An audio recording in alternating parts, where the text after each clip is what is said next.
Do you feel nervous when starting a tutoring class with brand new students?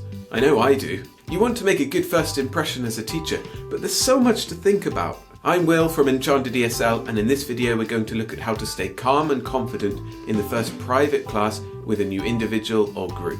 I'm assuming you have a lesson plan already for your first class, and maybe that you have some idea what a needs analysis is. I'll put links in the description to articles and videos I've made about those things, so you can go and watch them or read them now.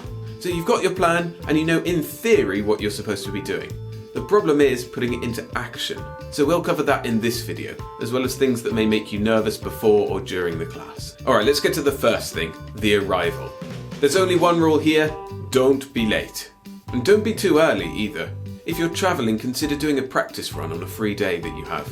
Make sure that you know when the buses or the trains go and that they'll get you there on time with some margin for error. If in doubt, get there early and hang around outside for a while. If you arrive at somebody's house 20 minutes early, they might not be there, or they might be in the middle of something and not want to be disturbed. For online teachers, get your files and programs set up before the class begins. You don't want to spend the first 5 minutes messing around with that kind of thing while the student sits there waiting and judging you. For both online and in person, if you arrive on time and calmly, you'll feel settled and confident going in. The next thing is the introduction. As you're about to start a professional relationship, you want to begin on a positive note. A big smile and a warm handshake for adults, or a grin and a cheery greeting with kids. Tell them how delighted you are to be there with them. Bring lots of energy and show them that you're going to be 100% committed. Make them feel valued.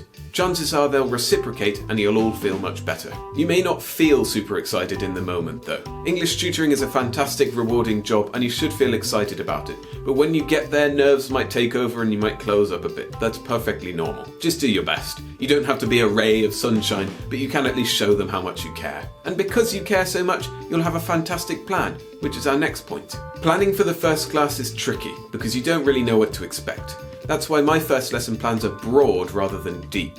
I have a range of activities that are relatively easy, I know quite well, and don't require lots of materials or setup. This means I always have something appropriate for my students, who then see how well prepared I am. Don't be afraid to bring along a written plan with you. You don't have to memorize it, but avoid something that's really long and detailed. Bullet points and brevity are best. And always have a backup activity.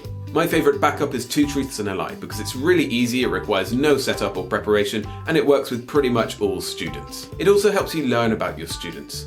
The aim of the first class with a new individual or small group is to gather information. You can't really teach them much yet because you don't know anything about them. You're doing a needs analysis. Again, if you don't know what that is, links in the description and up there. Don't feel you must teach them something. If you're feeling worried that they expect you to teach something in that first class, explain to them how important the needs analysis is. And it's not just you learning about them, it's also them learning about you. You are a human after all, and that means you have your own teaching style, your own interests, your own strengths and weaknesses. You are a human, right?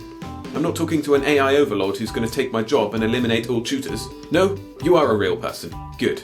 Let your students know that and they will know what to expect from you. Expectations. You need to set these really early on.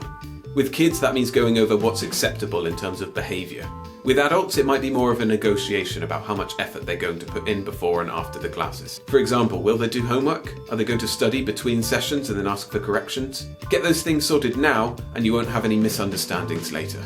At the beginning of the class, you'll feel nervous, and so will your students. But as you learn about each other and get into the activities, you'll start to calm down. Creating a positive social atmosphere for learning benefits both you and your students. How exactly you do that depends on the context of each class, but as a general rule, you want all of your students to feel respected and valued. In the first class, I avoid correcting mistakes. I might correct a few things, but mostly I'll just note it down as something we need to work on in the future. There's that needs analysis again. By letting students express themselves without interruption or having to repeat themselves over and over, they'll feel more confident and relaxed. I make sure other students in the class do the same. They shouldn't correct, criticise or even mock each other at all. One of my favourite ways to show students I'm invested in their teaching is to go long. If it's an hour session, I'll go an extra 5 minutes. Obviously, if you have to be somewhere or your students have to be somewhere, you can't do this. But if possible, try it. I actually try to do this in all my classes, not just the first ones. The thing is, the alternative doesn't look great. If your bag is packed and you're ready to go as soon as the hour is up, It gives the students the impression that you don't want to be there. They might think you don't want to come back for another class, so why should they?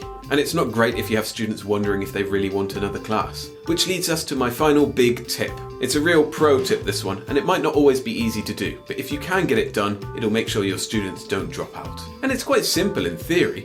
All you have to do is give an indication of the great things you might do in the next session. Give them a hook, something to look forward to. For example, with adults, you could say, I noticed you were really good at expressing yourself, but you struggled a bit when asking questions. So next week we'll do an activity where you can really level up your questioning skills. Now, are they going to be counting down the hours until the next session? No, but it's a hook. It's something in their mind, something they can anticipate. They'll feel like it's important to go to that next class so they don't miss out on that valuable learning. With kids, let's say you learned they all like superhero movies. Tell them to bring their favourite superhero toy or comic and you can chat about it in the next class and maybe even do a role play. This is an exciting kind of hook that gets your student active through the week thinking about what you're going to do in the class. Which toy will they bring? What kind of fun games are they going to be doing? Obviously, this is easier said than done, and it requires a bit of improvisation. But I encourage you to be bold and take the risk. My final bit of advice is to lower the pressure you put on yourself. The first class is never going to be 100% perfect. It never is, even when you've done dozens and dozens of them. And I can say that from experience. While it is an important session, it's not the end of the world if it doesn't go 100% to plan. Just by meeting your students, you'll learn plenty about them and have ideas for things going forward. And if you don't make notes in your needs analysis, or if you forget to make that hook for the next class, relax. It's taken me years to get to the point where I can do all of these things, and it's still a challenge. So try to do whatever you can and don't worry if some of it seems too much. The most important thing is to show your students you care about their learning. If you do that, you've got nothing to fear. Speaking of things English teachers fear, there are a few big ones. I've covered them in this video here, so go check that out now. I've been Will from Enchanted ESL wishing you all the joy and success in your teaching, and best of luck in your first class. See ya!